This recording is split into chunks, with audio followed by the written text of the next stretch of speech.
Hi, I'm Susan Wise-Bauer, co-author of The Well-Trained Mind. And I'm Susanna Jarrett, editor at the Well-Trained Mind Press. And we're talking about education for all parents and for all children in all sorts of settings. Today, we are so pleased to be joined by Dr. Julia Collier, the Dean of the Well-Trained Mind Academy. Welcome. Hello. So tell us about yourself. Actually, I should say to our listeners, I've known Julia for a long time because we were in the same graduate program together, and we bonded over the fact that everybody in that graduate program pretty much had a nervous breakdown. Oh no, not us. No. We were completely fine, but shining stars. So anyway, Julia, so tell us a little bit about your degrees and your experience. So as Susan mentioned, I did my PhD at William & Mary in Williamsburg, Virginia, which was a big contrast to where I did my undergraduate and master's degrees, which were at NYU in New York City. And then I had a ton of different experience while I was at William & Mary. I worked in the Career Center. I worked at the library. I taught a whole bunch of classes. I also taught in a lot of universities and colleges that were close to us. So I taught at Christopher Newport University, which is another state school about 40 minutes away. I taught at Virginia Peninsula Community College, which is just down the street. And then I got a full-time job at Virginia Commonwealth University, where I was teaching writing. And this was something that Susan and I bonded over, was just what is happening with instruction at the secondary level that we're getting these kinds of writers. And I know Susan's talked about that on the podcast before. That really inspired me to join Susan in her efforts to work on providing great educational resources to secondary students. So that's how I ended up here. And I was so excited to have Julia come on board because she had been part of so many different, these are all, once you're in the state university system, it's a big system. Even if you're at a relatively small school, like one of the community colleges, or, William & Mary is a relatively small school for a state university, you're still part of a really big system. So you get sort of a sense of how educational bureaucracy works.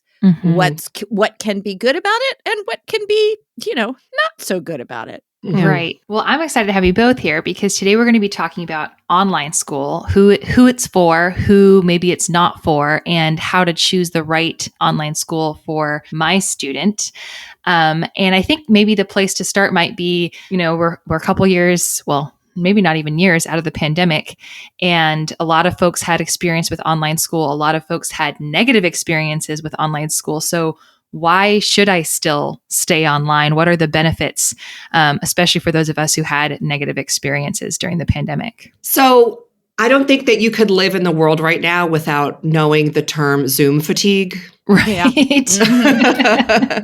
And unfortunately, Zoom fatigue is very closely tied to what a lot of people think about when they consider online school. And the other thing that really marred online education's reputation was when the pandemic started, most brick and mortar schools were focused on getting the kids back into the classroom. And so instead of thinking about how they could maximize the online experience and tailoring their teaching to that format, it was a throwaway until they could get the kids back into the classroom. Well, little did they know it would last months and months and months. And so many public schools and private schools had very bad online offerings, or the experience that the students had online were bad.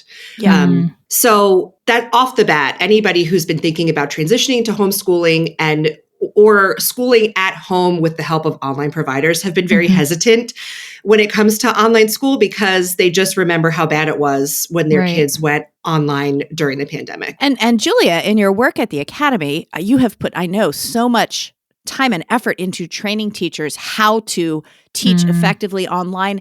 It's a whole different set of skills. And, of course, the pandemic hit us all like a ton of bricks and we didn't know what was going on, but none of that happened. For teachers who were good teachers in a physical setting, they just didn't get any training.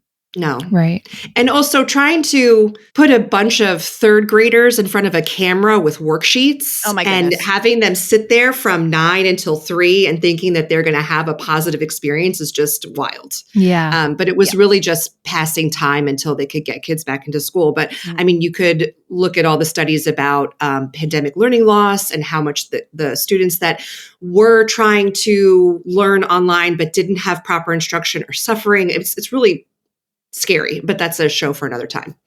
Well, So, and we are going to talk a little bit about how, if you're looking at online schools, how to look at what the teachers are doing and whether they're doing it effectively and properly. But, for our purposes here, as we're like sort of moving into the topic, there are still really good reasons to choose online school, even if maybe you haven't had a great experience with it so far. And I would guess, number one, and Julia, you and I have talked to a lot of parents who have professional kids who are athletes. We've talked to a lot of parents who, I love this, travel around the country in their converted school bus. Fun. So I know I kind of have a bucket list. I don't know if it's a bucket list thing to do. Am I ever actually going to travel around the country in a school bus? Maybe not, but I love it when we meet these people. So number one is flexibility for online school. absolutely. And I have to say, it's not just flexibility for the students and the parents. We attract fabulous instructors who want flexibility. That makes sense. That is you can take your classes anywhere that you have Wi-Fi, and you can teach anywhere you have Wi-Fi.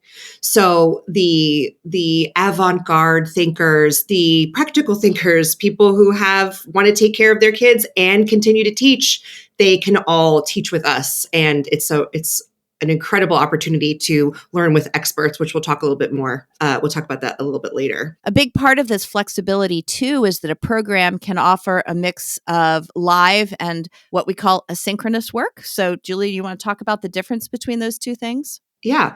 Live classes are just like in-person classes in the sense of you need to have yourself in a seat and you have your teacher on camera and you are working through material and listening and chatting with your classmates all live. So it happens at a time. You don't want to be late for class. You don't want to leave class early. Like it's just like being in person.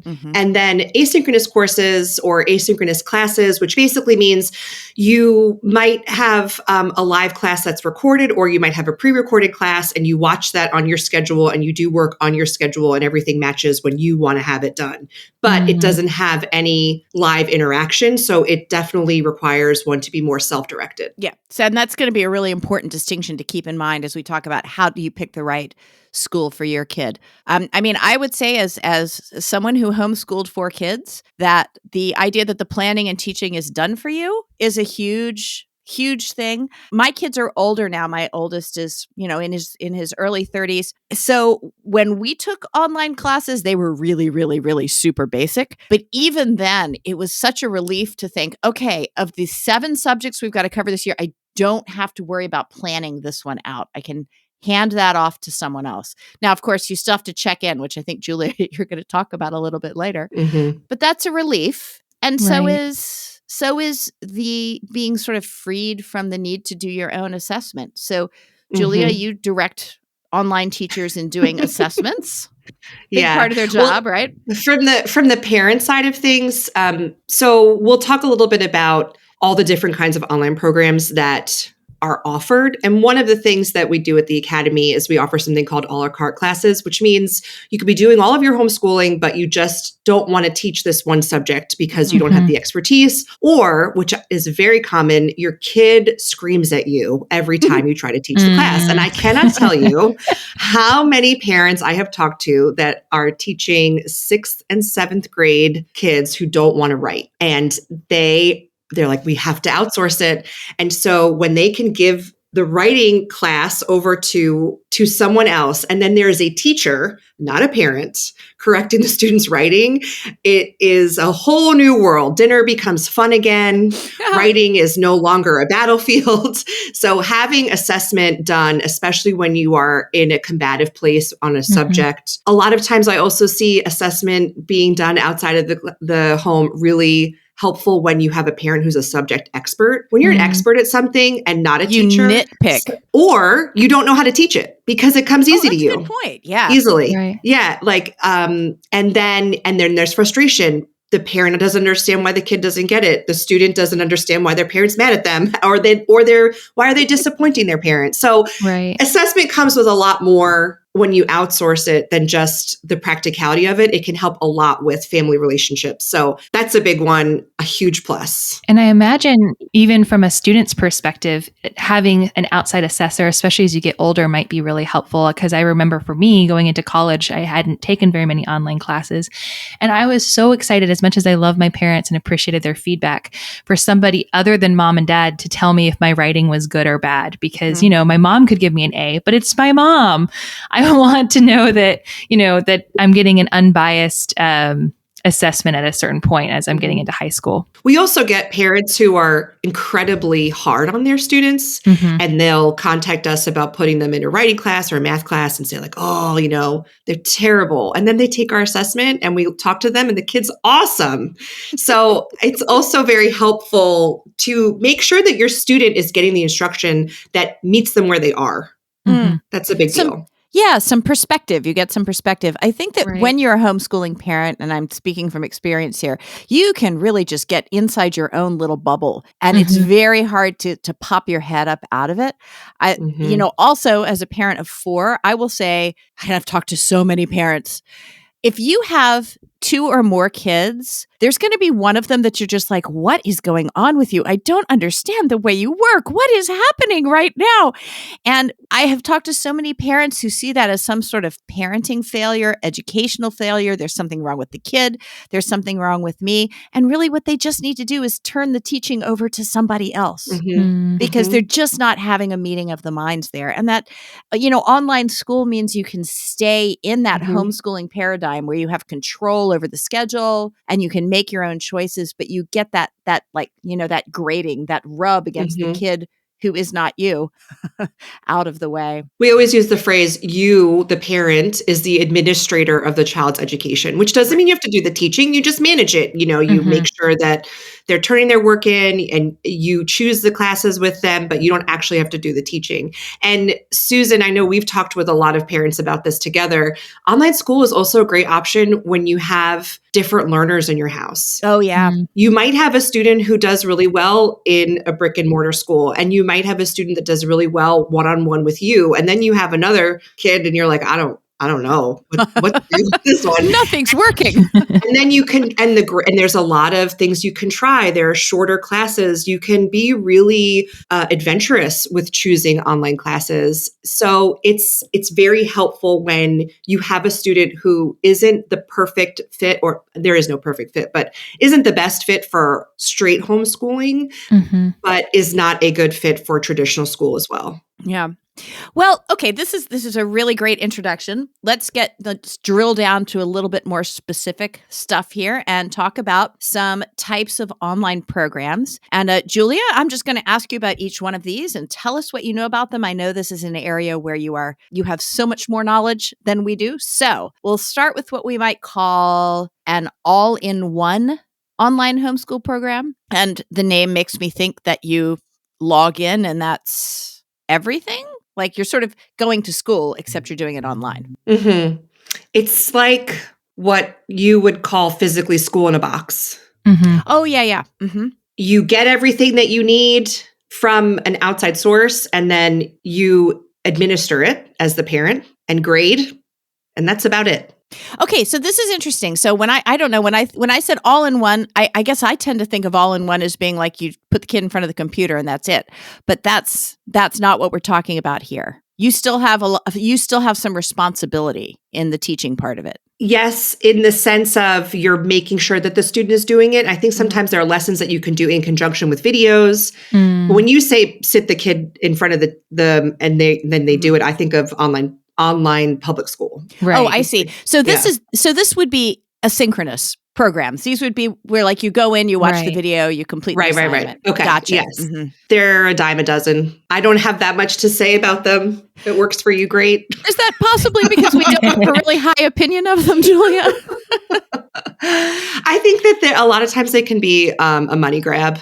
Mm-hmm. If you're going to end up outsourcing and doing some management of course material, there's a wealth of free information, fantastic videos, fantastic resources between open access, academic research, local libraries, university libraries that you can have access to. I mean, there's just so much out there that I would be very hesitant in one of these programs to spend a lot of money. Right. Yeah. Or you don't spend a lot of money and it's really not giving you what you need.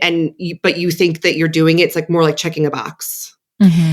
So it sounds to me like these would not be programs where you'd get live instruction and interaction with a teacher and accountability to a teacher then. Yeah.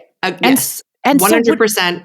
Wouldn't it be really easy for students to just cheat or game the system? Oh, that is a question for another day. Okay. But yes. I would imagine maybe that with a little bit more parent involvement, maybe not, but if they're just filling out online assessments and moving forward, then yes, absolutely. Yeah. I mean, AI can do anything these days. Something that I have said, I've said before, is that as a business owner, I have to point out that having a teacher record a video and put it online and then selling that video over and over and over and over again to student after student after student after student after student is what makes you the most money as a business owner. Having actual teachers giving live instruction to actual students is so much less profitable, but also so much better for the students. So, and I know we're gonna talk a little bit about your cost analysis of what you're paying for online school, but cheaper online schools can't really afford to pay live instructors to do live instruction and interact with your student. So what you're going to get is a video and an assignment, in which case I think you're right, Julia. You might as well just go to YouTube, which is free. Right. I can see the lore of. So one of the questions that Susan and I get all the time whenever we talk with parents, and it's, the impetus for the well-trained mind is, well, what order do I do it in? How do I do it? What do I need to do this lesson? There's this feeling like if I don't do all of the units in a textbook, my child is going to go to jail, like that they will end up like in prison. And it's just not that deep, but we're educators. So it's really easy for us to say that. So I think in a lot of ways you're paying for assurance that you're covering all the topics, you're meeting the criteria of particular curricula and you can go forward. But whether or not your student actually does it or absorbs the information or it's conducive to the way that they process information, who knows? Yeah. Right.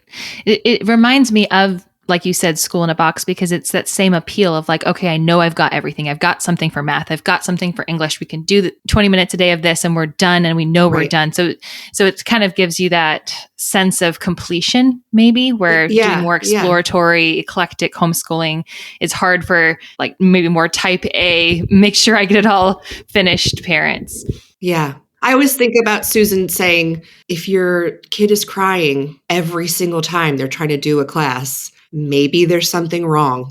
And I feel like when we talk to that a lot. When we talk to parents who use these kinds of programs all in one, school in a box, they are like, but that's what it says to do. And we're like, but you don't have to do that. So I don't love the feeling that in order to use these successfully, you have to follow these particular directions. So there might be a place in the homeschool curriculum, if you've done, I actually completely agree with you, Julia, that sort of like turning your entire education over to, this, a bot might not be a great idea. But there are individual self-paced online courses, which still maybe don't have that live instruction, which you and I both treasure. But there might be places where you could do instruction for a single subject through videos and interactive online courseware. And they're usually from really reputable sources. Sure. Where their curriculum is trusted. Many of them have another live online component at some point. For example, Beast Academy is which we recommend quite often. So often. That is the elementary or logic stage math course provider, online provider. That is the, I don't want to say child, but like it's part of art of problem solving. Yeah, it's the more elementary. It's the more elementary stages of the art of problem solving. So art of problem solving has very reputable textbooks. They also offer online classes, and their online classes are for particular kinds of students. If you ever want to talk about art of problem solving, email the academy and I'll talk to you about it in a good way. But talented math students often do well with their online classes. But then when they do the elementary learning, they're taking that expertise from their upper level classes and what works in those classes. And then they're translating it into math programming that's fun, obviously educational, and up to date with the curriculum. So that's what you're looking for when you look for a singular self-paced online classes. It's coming from a very reputable source that has some kind of handhold in live teaching. And it does sound too that if you're doing a course which is primarily recorded videos and interactive online courseware, that it ought to at least be steering you towards a place where eventually you will be working with a real teacher. Right? It shouldn't be like, well, that's it. You've watched all the videos and now you're finished. Congratulations. Exactly. So these are really more like curricula, but moved online with interactive elements where you would still need a parent to kind of make sure they're doing the work and all of that. And I've heard really good things about these too. Beast Academy, Mystery Science is another one I've heard good things about. But I would think that if somebody is sitting down and creating an online program for a specific subject or course, there's a lot more passion there in the why behind they got into it than if they're sitting down and trying to create an equivalent for every subject ever, like in the last category we were talking about. Yeah, that's a really good point, is that you're looking for, look, I mean, at the press, Well-Trained Mind Press, there are some subjects we do well, and there's some that we're like, nope, sorry, we don't really have the expertise to do science right now. So, if we tried to do like a complete curriculum at the press, then, that some parts of it wouldn't be as good. So I like the idea of looking for individual sort of like passion projects by people who really care about what they're doing. Right. Yes.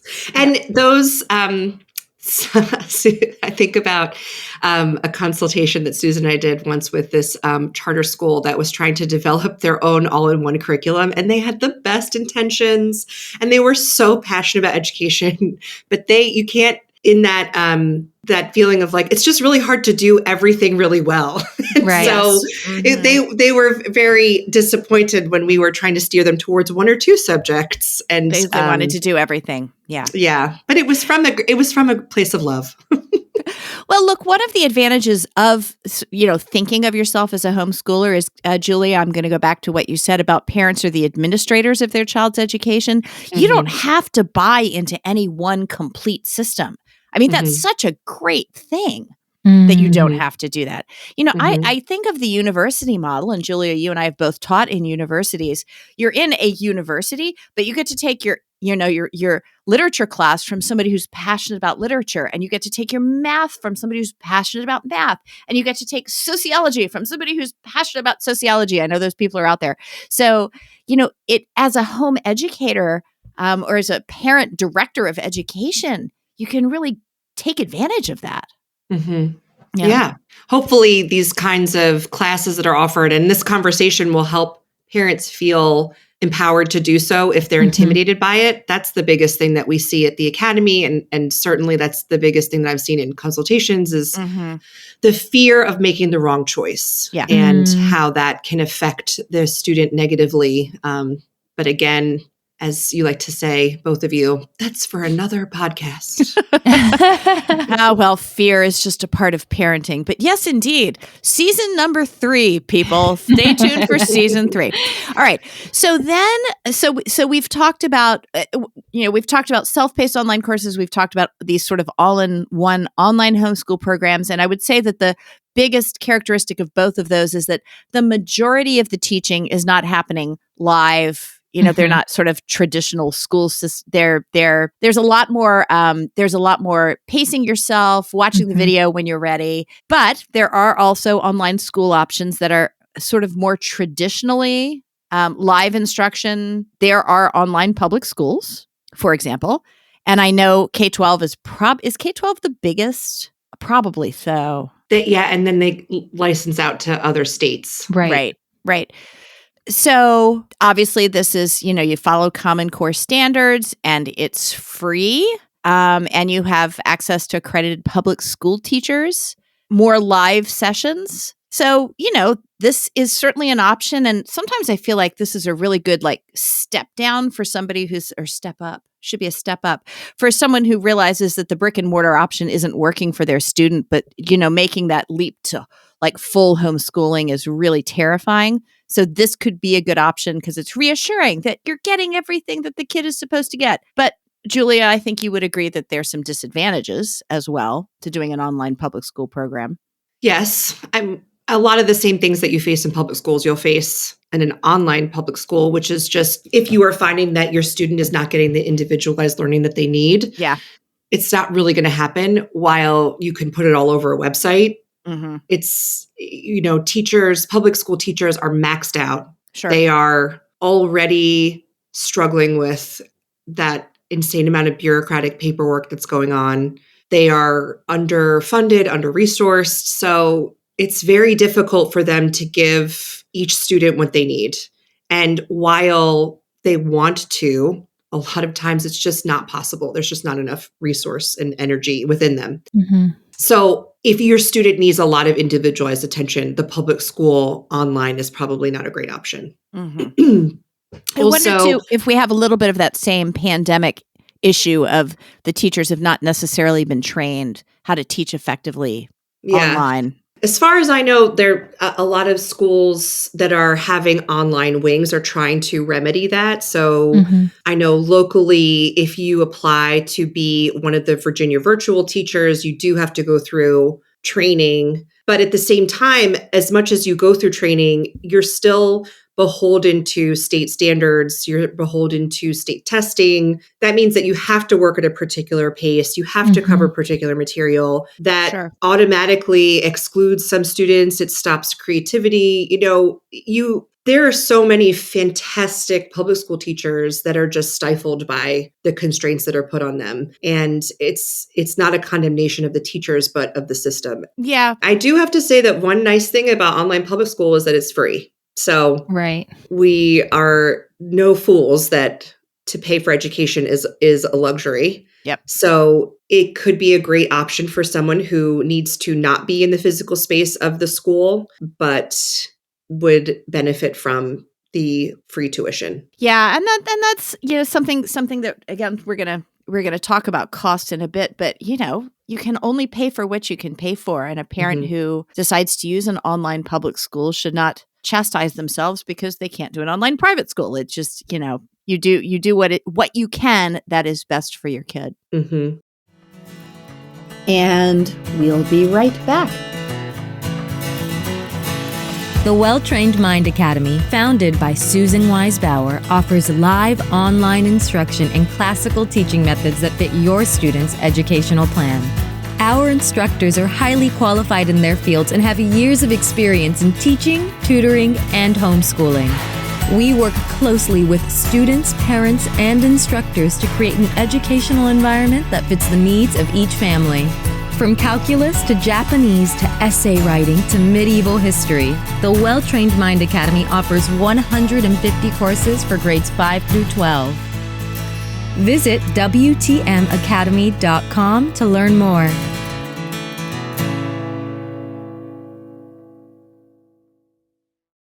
Now, I will say that with an online public school, students are going to end up being logged on for pretty prolonged periods because I think, I don't know exactly, and I'm sure it varies from state to state, what the attendance requirement is, but there is going to be some sort of, you must be attending class for X number of hours per day because that's just part of the public school system.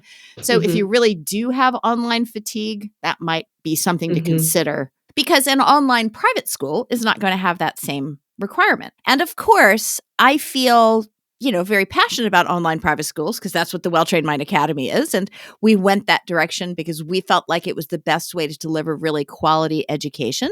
But for an online private school, you can, in most cases, a school will offer live instruction, asynchronous instruction, some mix of both so that you can, have a choice as to how much time your student sits in front of the computer and when that happens.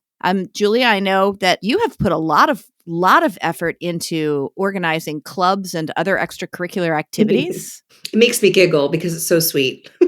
If we get together with students in live settings, it's just lovely when it happens. But it's pretty amazing to see relationships develop, and then students like to have an extension of that. Families like to have an extension of it, especially if they're using the online school as part of what they do with homeschooling. So at the Academy, we've had meetups in California, in Virginia. We're planning one in Washington, D.C. for our spring break. And then probably the coolest thing that has happened recently is that a bunch of students who've been in school together at the Academy started a Discord a long time ago, and they hang out on this Discord all the time. They watch movies together. They play video games together. This has been going on for like years, like 4 or 5 years. They all decided this year that they were going to come to the Fiber Festival at Peace Hill Farm. And they came from Pennsylvania, Ohio, Washington, D.C., and somewhere out, maybe Idaho. Maybe that was the fourth one. I can't remember. But they all came and they met each other for the first time in person. But they said, we've been hanging out for years. It's just in person right now. Wow. So that's a little bit of an aside, but it was probably one of the more uplifting things that has happened because it's a real change in these kids' lives. And that was just beautiful outside of their education. Yeah. So. I love those stories because it's an example of how with a good online school, you can still have socialization, you can still have friendships and all of that, which I think would be, if I was looking into an online school, a concern of mine of like, are my kids going to be interacting with other kids in positive, meaningful ways? And it sounds like that really can happen. Yeah. Well, and not to plug the Academy the whole time, but you're allowed to do that. We encourage interaction in the classes between students, but we don't purposefully do not have times for unsupervised student interaction. So these are students who are making friendships because of the quality of their discussions in class. And that's really cool. Like they get into a topic, let's say in history, and then they want to keep talking about it, or they have a group project that they have to work on. And the relationships develop because of their shared academic interests. That's amazing. That is amazing. And a lot of this has to do with the fact that a lot of the students who take the classes may attend certain sessions asynchronously. Is that a right word? I think so. They might watch a recorded session because it doesn't work with their schedule. But in most cases, you're getting live interaction both with the teacher and with other students, so that even though they are online, that lays a foundation for them to have actual real life interactions. And I think about this in the best cases, this online private school option delivers really traditional teaching and a traditional classroom interaction with, the computer is just, it's the medium, but ideally it doesn't, massively change the interaction so that it makes it possible for students to carry on these completely traditional friendships and meet up outside. And Julia, I think the Academy actually even had I know this was online, but had a talent show, right? Yes, we did. We did. We, for anybody who's listening, that's part of the Academy, we are going to change the rules next year. But one of our instructors really wanted to go for it because she had heard from students that they wanted to try it out. And so we said, sure. Working for Susan is very interesting. If you have an idea, she'll just say yes. So just so you know. So in that same spirit, she said, can we try a talent show? I said, sure, why not? And so we we had incredible talents, everything from a very highly trained classical pianist to a gal who trained her parrot to ride a bicycle. And it was just delightful. It was delightful. And the students were so supportive of one another. That was the best part, that even in the moments of stage fright, that the support and the encouragement that the community gave one another was phenomenal. So as well as having the chance to do these sort of more traditional school things, which can be really lovely, an advantage here is also you can enroll in just a few subjects. You can do everything if you want, or you can just enroll in a few subjects, which gives you more flexibility. I mean, I know at the Academy, we offer both options. Stanford Online Academy, which is a really well-known one, I think is only full-time. Yeah. But then Laurel Springs School, for example, gives you a chance. You can either enroll full-time or you can just take a few classes. And of course, the big difference there is that some parents are really anxious that their kids get a diploma. And the diploma conversation is a really, really big one. So Julia, maybe you could just give us just a little guidance here as to what a diploma does and whether it's important if you're enrolling in an online school. Well, if you have ever listened to anything that Susan's ever said, diplomas don't matter. Thank you. I just wanted you to say it. Transcripts. It's all about the transcript. However, the big thing about a diploma, I would say, is who is the administrator of your child's education. So if you do not want to be the administrator, if you do not want to be the keeper of the records, then you would look for a school that offers a diploma or can be the school of record, which means that you enroll your student in that school and they are responsible for all of the paperwork, all of the record keeping, any licensure. It's all on the school. Now, when you homeschool or do a mishmash, co-op, homeschool, online school, dual enrollment, the parent is the administrator of the child's education, which means that they file in their state as a homeschooler or school. There's a school at home. There's also another word in some states. I can't remember what it is. You can have all of the supplements you want, but you are the ultimate person who's going to put that material together for your student, create their transcript, and use that either to apply for jobs or to apply for college. Now, the tricky part is in some states, online schools are not recognized as schools of record. So even if they say they offer a diploma, say you want to go to Stanford Online High School, but you live in New York State, you have to register as a homeschooler. There's no way around it. Either you go to a brick and mortar school or you homeschool. So that can be tricky because parents don't understand that they actually have to do this paperwork and then they're responsible and then they panic and they're like, I need all my grades. Anyway, all of this is to say parental involvement and knowing what you're getting into is very important, which really is a nice segue into the next thing we wanted to talk about. Yeah, which is what am I looking for in an online school, right? So, I mean, we've sort of outlined here some different things that online school offers. So I think the first thing is you need to go into this thinking, am I looking to get one subject completely off my radar? In which case you're looking at probably an online private school. Am I just looking for some help teaching one subject, but I don't really mind keeping up with it and supervising it and making sure the kid is doing it? In which case maybe one of the self-paced options might be better. Or is my goal really, I just want someone else to do this, which is fine. I don't mean that to sound judgmental. That is a perfectly fine place for you to be. But you have to be really honest with yourself as a parent as to what you want to do and what you can do and what will be best for the student. So I think that the age of the student is really going to be a big factor there. And Julia, I know that the Academy really discourages students younger than 5th grade from enrolling for online classes. Yeah, when it's possible, having face-to-face, in-person instruction when you're younger than 5th grade is so beneficial to a child's development. If it's not possible, you do what you can with what you have. Yeah.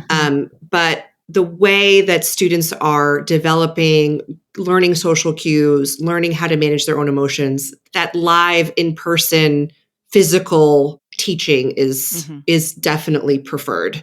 So we've also seen, young kids that come to our classes can be really distracting and distracted. Mm-hmm. So the student themselves can be so excited that they're in an online class or allowed to use the computer that they just are free computer doing it up on YouTube when they should be in class, or they're spamming the chat because they're so excited and there's people to talk to. That's not beneficial for the student, nor is it beneficial for their classmates when your teacher is either turning chat off because the students can't manage themselves, or constantly trying to redirect one student, or answering questions over and over to a student who's not paying attention because they're also like in a heavy battle of some online game whose name I don't know.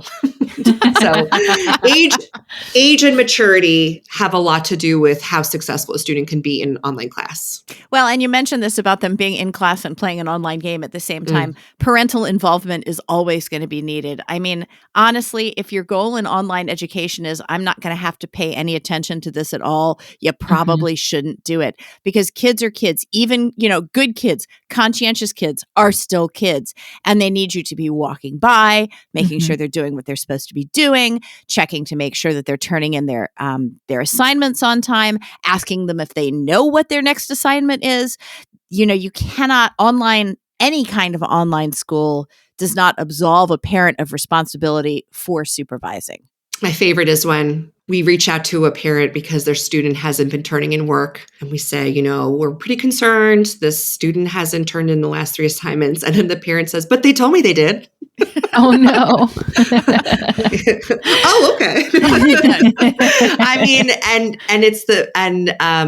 even the most, it has happened with even the most studious and brightest students that sometimes they just get behind and they don't want to tell anybody. So, Right. Well, I mean, I think especially with bright, competent kids, when they get behind, they're so embarrassed that they get behind that they don't tell anyone. They'll be able to make it up, and then it snowballs and they go into a spiral of shame, and then suddenly it just is not a good thing. So it's all right. If you miss something, just talk to your teacher. Communication is like the biggest thing I have to say too for online school is both parental communication with teachers and administrators, and then student communication. Like the more you can connect with your teacher and learn to talk to them and develop a relationship that is not just at the last hour with no capitalization or email, can I have an extension? Then the more likely you are to have somebody who is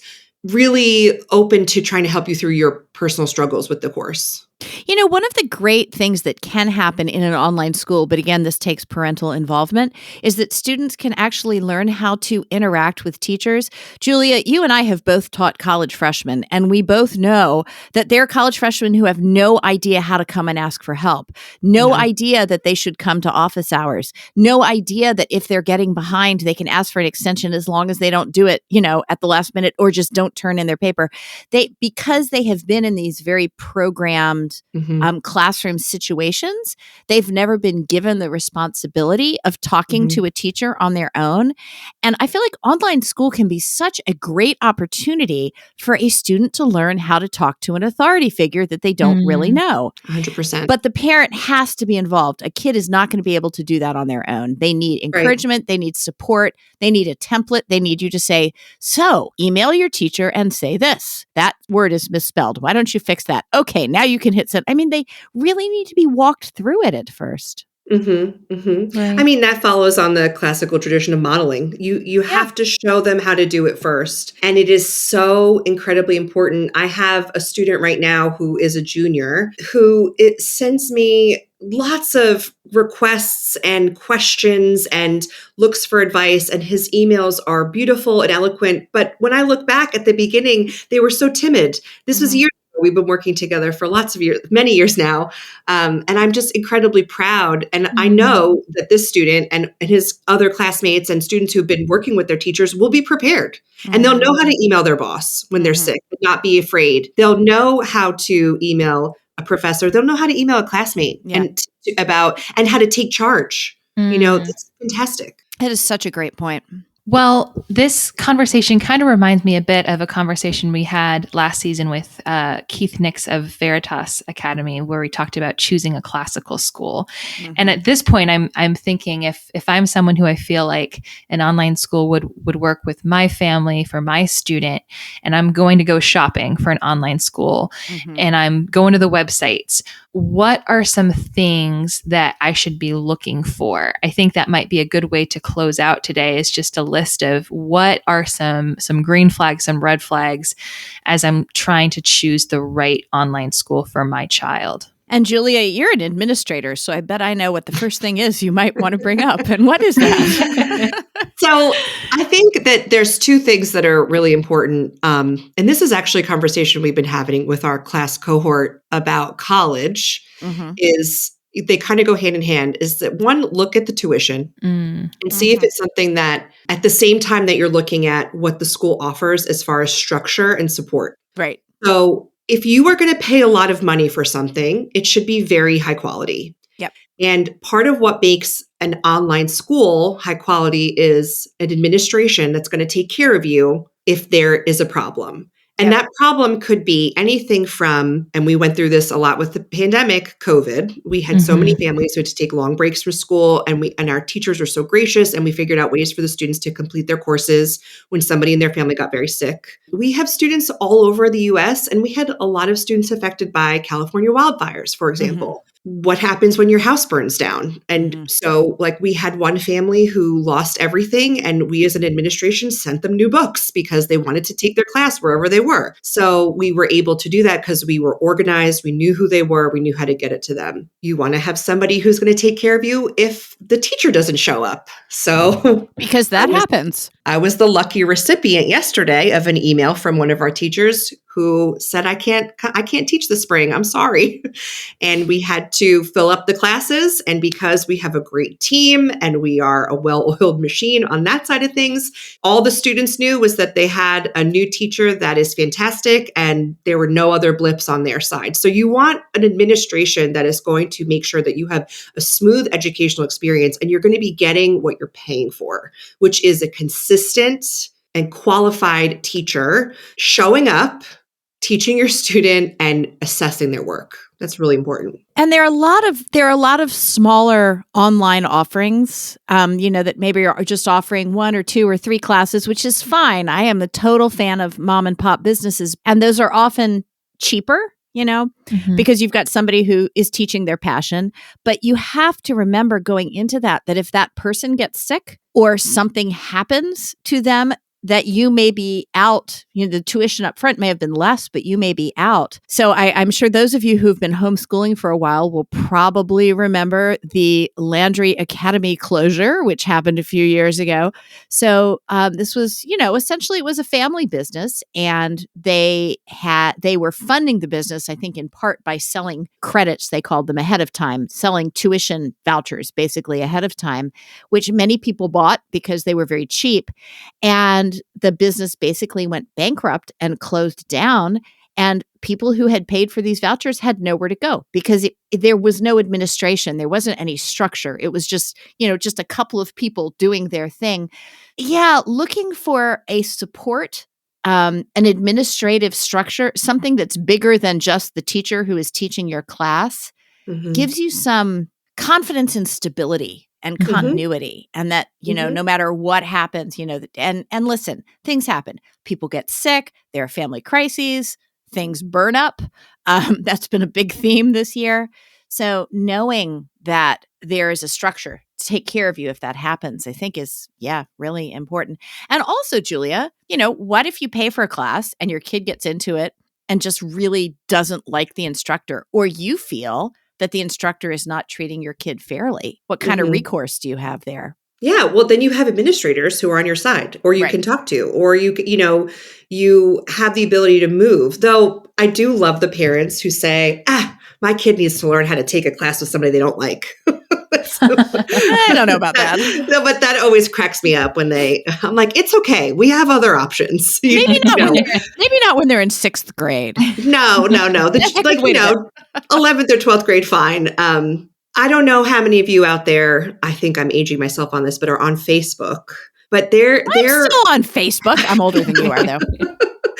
there are ads all the time that say like, create your own class. Mm-hmm. Have you ever seen those ads? Mm-hmm. They're like everywhere that anybody can create a class and sell it. And this is supposed to be one of these ways to create some passive income. Mm-hmm. And I think that that's sort of where a lot of these class vendors have popped out of, like OutSchool. Mm-hmm. Like that OutSchool is just people who basically it's almost like a glorified tutoring service. Like, I can teach this. I'll teach your kids, sign up for my class, but it's through this one website. Right. But I always think like that could be fun if you want to take a 3-day class on Harry Potter. Mm-hmm. But would you trust this person to teach your student calculus? I don't know.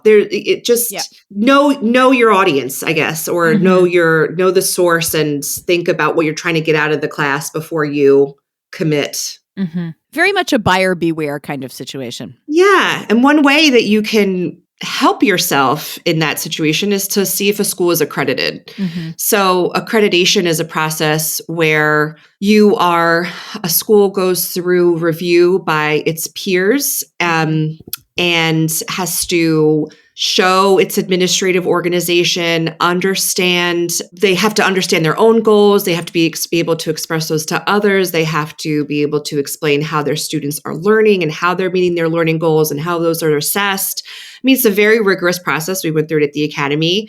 The other thing that's funny about accreditation, and Susan, I know you've talked about this before, is you want to make sure that the accreditation body is also a nationally recognized accrediting body that is not part of a super small place or sect.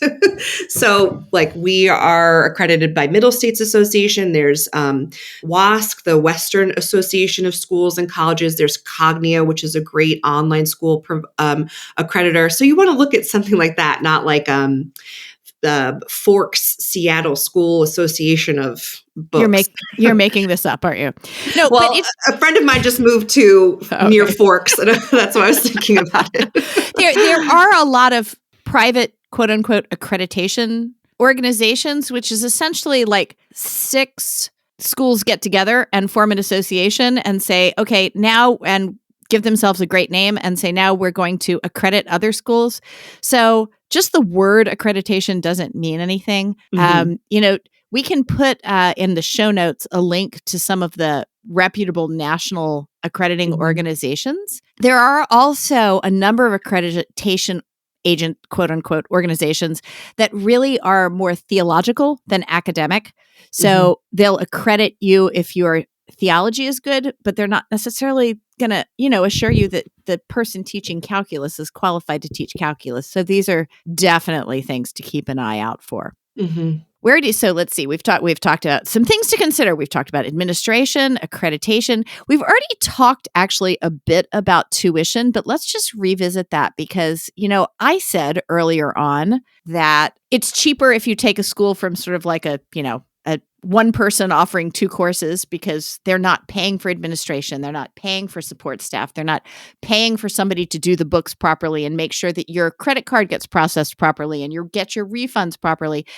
So, any school that has that level of support is going to be more expensive because you have to pay people to do that for you. And I think any school that offers high quality live instruction and good instructor feedback is also going to be more expensive because guess what, people? I'm an academic. Teachers have to be paid. They're not just doing this out of love. They need to make a living. There is nothing else for me to add to that statement. 100% true. I do want to talk a little bit about tuition that could seem too good to be true, especially for a situation where you are getting all of this administrative support, where you're getting high quality learning platforms. A lot of times the way that the front-facing tuition can look so inexpensive is because there are knockout fees.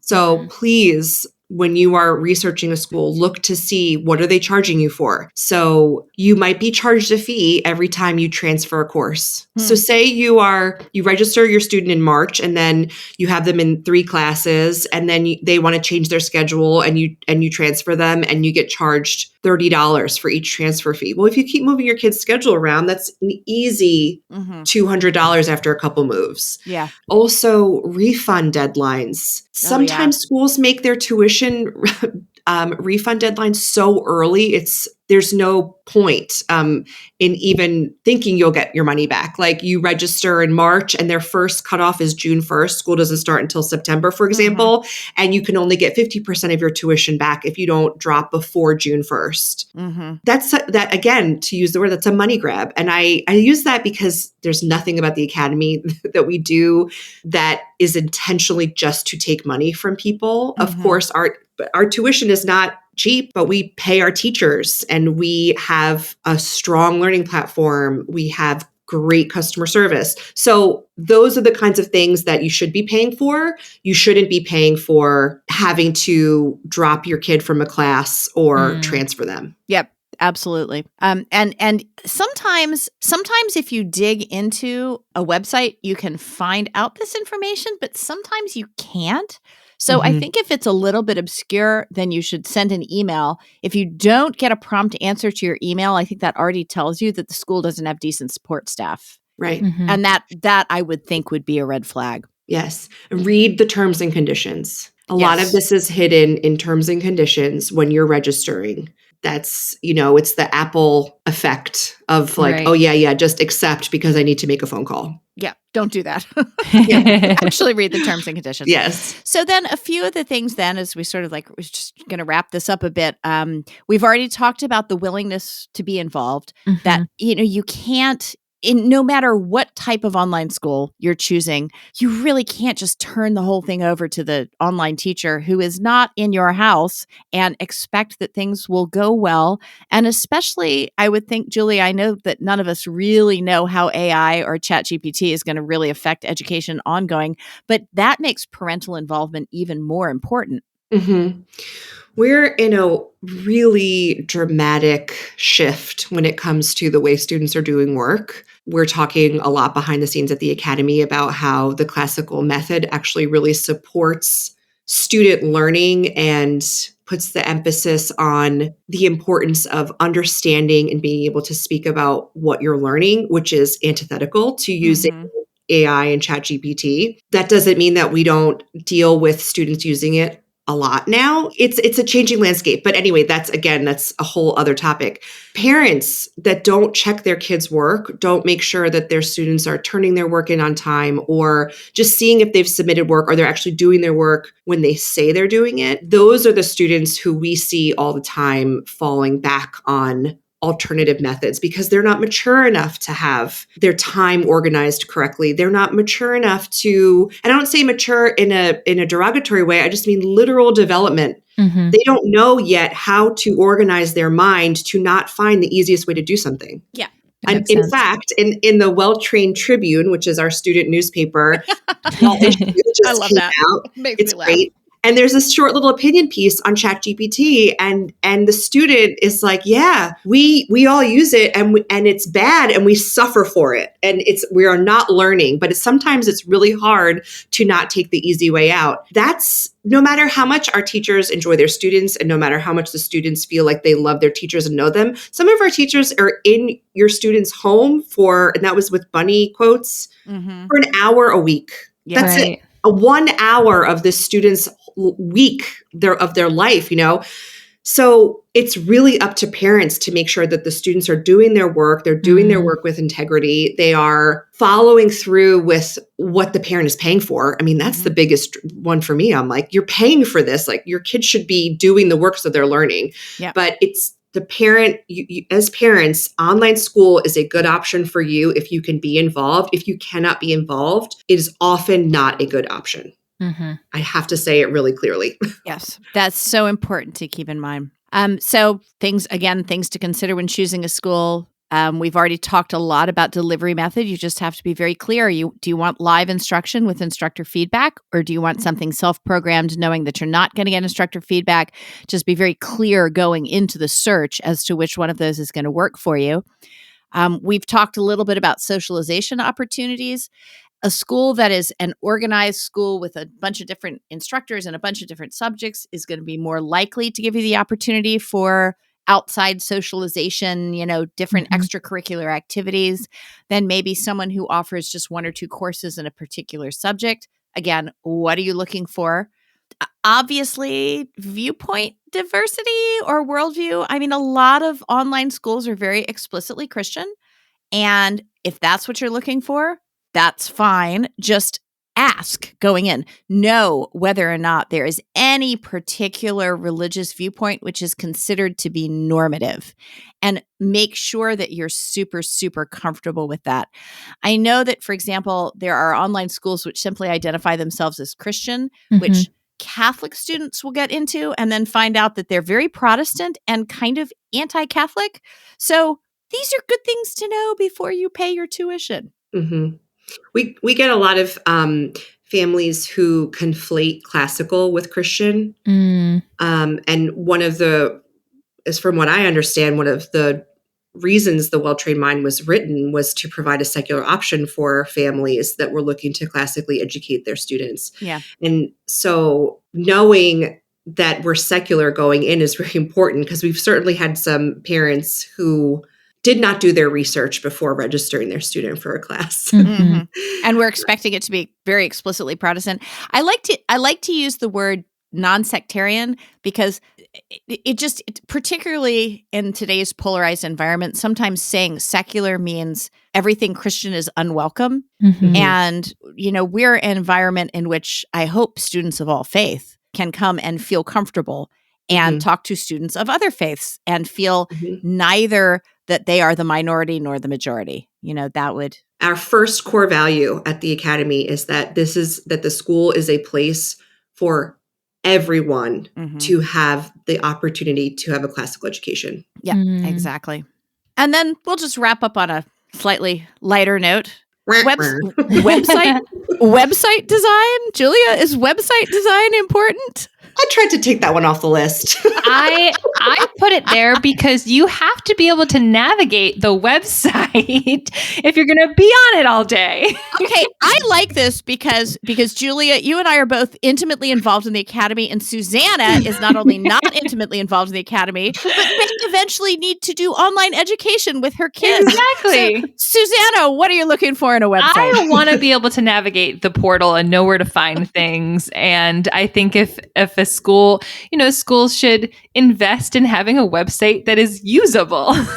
And I'm only saying this because sometimes websites are really outdated and difficult to manage. And when I taught public school online during the pandemic, the programs and the websites that we built for our kids, spur of the moment for the pandemic, were so tricky for parents to be able to find the kids' grades, for parents to be able to keep up with their kids' progress.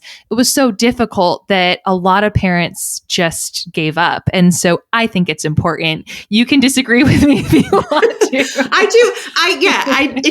You should be able to find what you're looking for. But on the flip side, I also think if you're considering an online school for your student, you yourself should know how to use a computer, because don't think we haven't had parents call us and say, what is Google? Or I don't know how to send an email. Well, please walk me through the registration process because I don't know how to get to a browser. And our Jenny, who talks to parents, she is truly amazing because she can answer these questions very calmly and talk people through it. And then we say, but probably you shouldn't register. But there's a flip side to it where you can have a beautiful, flashy, gorgeous website and not a rigorous curriculum. So this is why it's at the very bottom of the list. How beautiful your website is does not equate to how rigorous the education you're going to receive is. If, on the other hand, it has a little dinosaur digging a hole that says, "We'll be with you shortly," then perhaps you shouldn't do online education without school. All right. And on that note, I hope you guys have gotten some sense of what questions to answer. Look, there's so many different factors when it comes to choosing online education. I would just wrap up by saying, put your toe in, take a course. Don't let fear push you into either paying a whole lot of money or making a year-long commitment before you've given it a try. Talk to other parents. Ask the administration of the school if they can refer you to other parents. Any school that's reputable will be happy to say, sure, here's some contact information.